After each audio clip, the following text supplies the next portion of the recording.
Everyone welcome to advocates media. నిన్న తెలంగాణ ముఖ్యమంత్రి రేవంత్ రెడ్డి గారు చంద్రబాబు నాయుడు గారికి ఏదైతే సూచన చేసిరో దానికి రిప్లైగా ఈరోజు చంద్రబాబు నాయుడు గారు అయితే మాత్రం క్లారిటీ ఇవ్వడం జరిగింది. చంద్రబాబు నాయుడు గారు ఏం క్లారిటీ ఇచ్చారన్నది వీడియోలో ఎక్స్ప్లెయిన్ చేస్తా.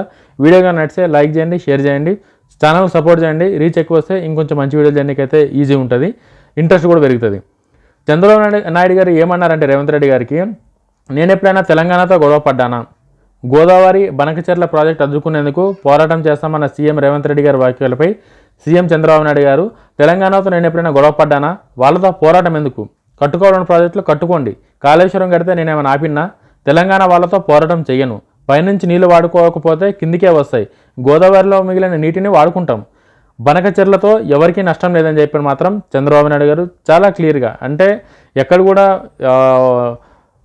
ఇది లేకుండా చాలా క్లారిటీగా అందరికి అర్థమయ్యే విధంగా అయితే మాత్రం చంద్రబాబు నాయుడు గారు చెప్పారు. రేవంత్ రెడ్డి గారు ఈ ప్రాజెక్టుల విషయంలో దేనికి మాట్లాడాల్సి వచ్చిందో అది కూడా ఒకసారి చంద్రబాబు నాయుడు గారు ఏమన్నారో ఒకసారి విందాం. మనం ఒకసారి చూడండి.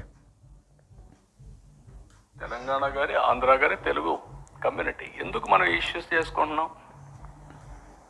అమికబుల్గా ఇచ్చి పుచ్చుకునే ధోరణిలో సముద్రంలోకి పోయే నీళ్ళు మీరు వాడుతున్నారు, వాడండి. దానికి చట్టబద్ధ కావాలంటే గవర్నమెంట్ ఆఫ్ ఇండియాలో కూర్చొని మాట్లాడుకుందాం. అంతేగాని ఇష్యూ చేయడం ఎక్కడ లాజిక్ అంటున్నా నేను, అది కరెక్ట్ కాదు.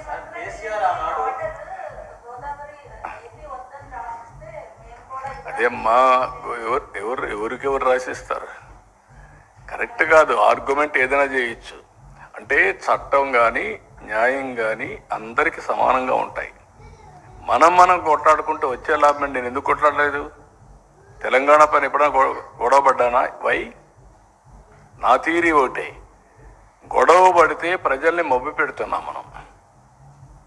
మభ్య పెట్టి మోసం చేయడం లేకుంటే మభ్య పెట్టడం మనకు లాభం లేదు. ఓకే, ఆంధ్రప్రదేశ్ కోసం హైదరాబాద్ డెవలప్ చేశాను నేను.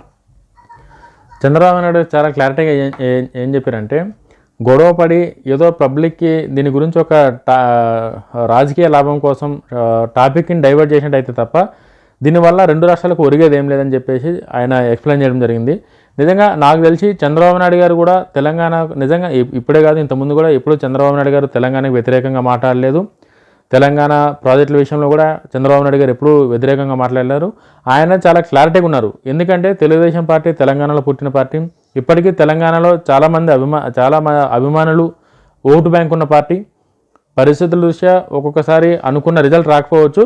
బట్ చంద్రబాబు నాయుడు గారికి ఉన్న ఏదైతే ఆశ, తెలుగుదేశం పార్టీ కార్యకర్తలు ఎవరైతే తెలంగాణలో ఉన్నారో వాళ్ళందరూ ఆలోచన దృష్ట్యా చంద్రబాబు నాయుడు గారు ఇప్పుడు తెలంగాణకు వ్యతిరేకంగా కానీ తెలంగాణ ప్రాజెక్టుల వ్యతిరేకంగా కానీ ఎప్పుడూ చంద్రబాబు నాయుడు గారు మాట్లాడలేదు. ఇదైతే వాస్తవం.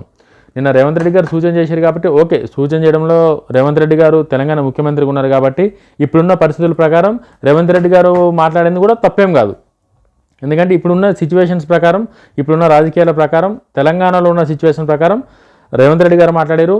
ఆయా చంద్రబాబు నాయుడు గారికి ఉన్న ఎక్స్పీరియన్సు, ఆయనకున్న కమాండింగ్తో ఆయన ఈరోజు అయితే ఈ రిప్లై ఇవ్వడం జరిగింది. అల్టిమేట్గా చంద్రబాబు నాయుడు గారు కానీ రేవంత్ రెడ్డి గారు కానీ తెలంగాణ కోసం ఆలోచిస్తారు కాబట్టి దీన్ని రాజకీయంగా నువ్వు నేను లొల్లు పెట్టుకోకుండా, నీకు నాకు పంచాయతీలు లేకుండా కూర్చొని మాట్లాడుకొని, అంటే చంద్రబాబు నాయుడు గారు చెప్పినట్టు హక్కులు అనేవి అందరికీ సమానంగా ఉంటాయి. గవర్నమెంట్ ఆఫ్ ఇండియాలో ప్రతి ఒక్కరికి హక్కులు ఉంటాయి. ఆ సమానంగా హక్కులపై మాట్లాడుకొని ఎవరికి ఏదో వస్తుందో తీసుకుందామని చెప్పేసి చాలా క్లారిటీగా ఉన్నారు చంద్రబాబు నాయుడు గారు. అంటే చంద్రబాబు నాయుడు గారు కేంద్రంలో క్రియాశీలకంగా ఉన్నా, ఆయన అనుకుంటే ఏదైనా అప్రూవల్ వచ్చే పరిస్థితి ఉన్నా సరే కూడా తెలంగాణ అంటే చంద్రబాబు నాయుడు గారికి ఇష్టం కాబట్టి, తెలంగాణలో ఉన్న వ్యక్తి కాబట్టి, తెలంగాణను అభివృద్ధి చేసిన వ్యక్తిగా తెలంగాణ ప్రజలకు అన్యాయం చేసే పని ఏది నేను చేయనన్న క్లారిటీ చంద్రబాబు నాయుడు గారు ఇచ్చారు. నిజంగా చంద్రబాబు నాయుడు గారు అంటే రేవంత్ రెడ్డి గారు ఇచ్చిన సూచనకి చంద్రబాబు నాయుడు గారు ఎట్లా రియాక్ట్ అవుతారని చెప్పి చాలామంది అనుకోరు. బట్ చాలా నీట్గా ఎవరిని ఇబ్బంది పెట్టకుండా, తెలంగాణ ప్రజలను కానీ ఆంధ్ర ప్రజలను కానీ ఎవరికి బాధ కలగకుండా, ఎవరి మనోభావాలు దెబ్బతినకుండా చాలా సూటిగా క్లారిటీగా చెప్పాను చంద్రబాబు నాయుడు గారు. నెక్స్ట్ రానున్న ఎన్నికల్లో తెలంగాణలో కూడా చంద్రబాబు నాయుడు గారు ఆయన ఫోకస్ చేస్తున్నారు కాబట్టి తెలంగాణ ప్రజల అవసరాలకి ఖచ్చితంగా చంద్రబాబు నాయుడు గారు కట్టుబడి ఉంటారన్నదైతే నేను అనుకుంటున్నా. ఇప్పుడు రేవంత్ రెడ్డి గారు ముఖ్యమంత్రి కాబట్టి రేవంత్ రెడ్డి గారు అడగడంలో కూడా తప్పులేదు. ఇక్కడున్న పరిస్థితులు అట్లున్నాయి. ఎందుకంటే కవిత గారు నేను ఏదో తెలంగాణ జాగృతి అని చెప్పి ఒక కండువ తీసుకొచ్చి ఆమె ఏమో మాట్లాడారు. అంటే కేసీఆర్ గారు పోయి రోజా గారి ఇంటికి పోయి చేపల పులుసు తిని అన్నం తిని అప్పుడు ఆయన రాయలసీమ రత్నాలసీమ చేసినప్పుడు ఎవరికేం ప్రాబ్లం కాలే. అంటే కేసీఆర్ గారు ఎవరికి ఏది ఇచ్చినా సరే కూడా తెలంగాణ నష్టం జరగదు.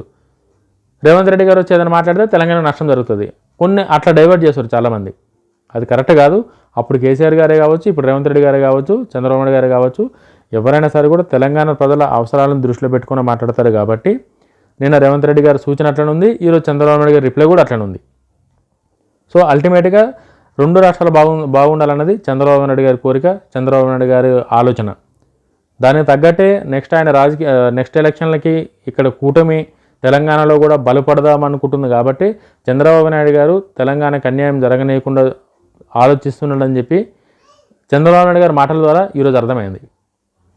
ఖచ్చితంగా ఎందుకు గవర్నమెంట్ చంద్రబాబు గారు చెప్పినట్టు గవర్నమెంట్ ఆఫ్ ఇండియాలో కూర్చుంటే అయిపోతుంది. ఒక 2-3 రోజుల్లో కమిటీ వేస్తారు, వాళ్ళు పోయి సర్వే చేస్తారు, ఎవరికి ఏంది, ఎవరికి లాభం, ఎవరికి నష్టం, దేనివల్ల ఎవరికి నష్టం జరుగుతుంది, తెలంగాణ రాష్ట్రానికి ఏం నష్టం జరుగుతుంది, ఆంధ్రప్రదేశ్కి ఏం నష్టం జరుగుతుందని చెప్పి వాళ్ళు డివైడ్ చేస్తారు. దానికి తగ్గట్టు ఎవరి ప్రాజెక్టులు వాళ్ళు కట్టుకుంటే అయిపోయింది. ఆడ నిజంగా చంద్రబాబు నాయుడు చెప్పినట్టు పంచాయతీలు చేసుకునే అవసరమే లేదు. 4 సార్లు ముఖ్యమంత్రిగా చేశారు కాబట్టి చంద్రబాబు నాయుడు గారికి ఆ క్లారిటీ ఉంది. కాబట్టి ఆయన క్లారిటీగానే రిప్లై ఇచ్చిండు రేవంత్ రెడ్డి గారికి. ఈడ పంచాయతీలు పెట్టుకొని లొల్లు పెట్టుకొని ప్రజలను మభ్య పెట్టుకునే అవసరం అయితే ఏం లేదు. వాస్తవం అది. గవర్నమెంట్ మీద కూడా ఖచ్చితంగా అవుతుంది. అంతే, వీళ్ళు కట్టుకోవాల్సిన ప్రాజెక్ట్ వీళ్ళు కట్టుకోవాలి, వాళ్ళు కట్టుకోవాల్సిన ప్రాజెక్టులు వాళ్ళు కట్టుకోవాలి. ప్రాజెక్టులు కట్టుకొని పైసలు ఎవరెట్లా అరేంజ్ చేసుకుంటారు అనేది సెకండ్ థింగ్. అది ఎవరి దగ్గర పైసలు ఉంటే వాళ్ళ ప్రాజెక్టులు వాళ్ళ ముందు కట్టుకుంటారు, వాళ్ళు బాగుపడతారు. దానికి ఎవరేం చేయలేరు. దానికి రేవంత్ రెడ్డి గారు ఏం చేయలేరు, చంద్రబాబు నాయుడు గారు ఏం చేయలేరు. ఎవరి దగ్గర నిధులు ఉంటే వాళ్ళ రాష్ట్రానికి అవసరాలకు తగ్గ వాళ్ళు ఆ ప్రాజెక్టులు కట్టుకుంటారు. కాబట్టి దానివల్ల ఎవరికి ఇబ్బంది లేదు. బట్ ఖచ్చితంగా డిస్కషన్ చేయాలన్నది మాత్రం వాస్తవం. దాని గురించి మాట్లాడాలి, గవర్నమెంట్ ఆఫ్ ఇండియా అప్రూవల్ తీసుకోవాలి. ఇది ఇద్దరు మాట్లాడుకొని కూర్చున్న సమస్య అన్నది మాత్రం వాస్తవం. ఇది ఎవరైనా ఇష్టానుసారంగా వాళ్ళు కట్టుకోలేరు, తెలంగాణ రాష్ట్రం నుంచి ఇల్లు కూడా ఇష్టానుసారం కట్టుకోలేరు. కాబట్టి అది గవర్నమెంట్ ఇండియా కూర్చొని వాళ్ళు ఎట్లా సెటిల్ చేస్తారో చూసి మాట్లాడుకొని క్లోజ్ చేసుకోవాలన్నది చంద్రబాబు నాయుడు గారి ఉద్దేశం. నిజంగా ఇంతకుముందు చంద్రబాబు నాయుడు గారు మాటల్లో చెప్పినట్టు కాళేశ్వరం ప్రాజెక్ట్ కట్టినప్పుడు కూడా చంద్రబాబు నాయుడు గారు ఎప్పుడు ఒక అభ్యంతరం కూడా వ్యక్తం చేయాలి. అప్పుడు సీఎం జగన్మోహన్ రెడ్డి గారు ఉన్నారు. జగన్మోహన్ రెడ్డి గారు కూడా ఏం అభ్యంతరం వ్యక్తం చేయలేదు. కాబట్టి తెలంగాణ కోసం తెలంగాణలో ఇది కట్టొద్దని చెప్పి ఎప్పుడు ఆంధ్రప్రదేశ్ నాయకుల నుంచి కానీ ఆంధ్రప్రదేశ్ ముఖ్యమంత్రుల నుంచి కానీ ఎప్పుడు వ్యతిరేకత అనేది రాలేదు. ఇంకా కేసీఆర్ గారు సీఎం ఉన్నప్పుడు ఎలక్షన్ రోజు నల్గొండలో ఆంధ్ర పోలీసులు వచ్చి వాటర్ గురించి లొల్లి చేశారు. అప్పుడు కేసీఆర్ గారు మరి హరీష్ రావు గారు అప్పుడు వాళ్ళైతే మరి ఏమనలే. మరి ఇప్పుడైతే గట్టి ఎవరైతే మాట్లాడుతారో అప్పుడు ఆంధ్రప్రదేశ్ పోలీసులు వచ్చి తెలంగాణ పోలీసుల మీద తుపాకులు పెట్టి నీళ్ళు మాకు ఇవి కావాలని చెప్పి డిమాండ్ చేసినప్పుడు ఏమనలేరు. ఇవాళ మాట్లాడుతారు మరి బీఆర్ఎస్ నాయకులు. అదేందో మరి ఒకసారి తెలంగాణ ప్రజలు ఆలోచించుకోవాలి. అది నేను చెప్పేదో నువ్వు చెప్పేదో కాదు. ఎవరి గవర్నమెంట్లో ఏమైంది? కేసీఆర్ గారు మహారాష్ట్ర కూడా నీళ్ళు ఇస్తున్నారు అవసరమైతే. తెలంగాణ నీళ్ళు మహారాష్ట్ర కూడా ఇస్తున్నారు. మరి అప్పుడు అందరూ పెద్ద వాళ్ళందరూ అప్పుడెందుకు మరి మౌనంగా ఉన్నారో అర్థమవుతలేదు. ఈరోజు రేవంత్ రెడ్డి గారిని ఎవరైతే క్వశ్చన్ చేస్తారో అప్పుడు వీళ్ళందరూ కేసీఆర్ గారిని క్వశ్చన్ చేసేది ఉండే. తెలంగాణ వాటర్ని ఏమన్నా నీ సొంత వాటరా, అట్లెట్లా నువ్వు మహారాష్ట్రకి ఇస్తా అని చెప్పి అన్నావని చెప్పి అప్పుడు అడిగేది ఉండే. బట్ కేసీఆర్ గారు ఏది చెప్పినా సరే కరెక్టు. రేవంత్ రెడ్డి గారు చంద్రబాబు నాయుడు గారు ఏదంటే తప్పన్న కాడికి మీరు అట్లా చూస్తే మాత్రం అది ఇంకా మీ విజ్ఞతకు వదిలేస్తున్నా. వీడియో కానీ నచ్చితే లైక్ చేయండి, షేర్ చేయండి, సపోర్ట్ చేయండి. జై హింద్.